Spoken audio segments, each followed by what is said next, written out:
L'idée du poumon vert est apparue du fait de cette relation historique à la Cité-Jardin.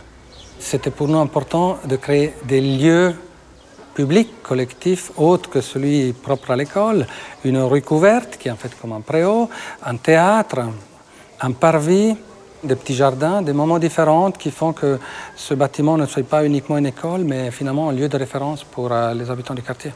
L'idée du décloisonnement est là depuis le départ.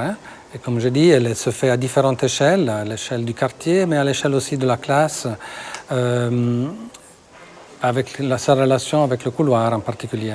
Donc pour nous, les couloirs, ils ont des tailles très différentes et des orientations très différentes parce qu'on pense que c'est des lieux dans lesquels on peut aussi faire des activités parallèles en créant des ouvertures entre les classes et le couloir ou vers l'extérieur ou d'une classe à l'autre.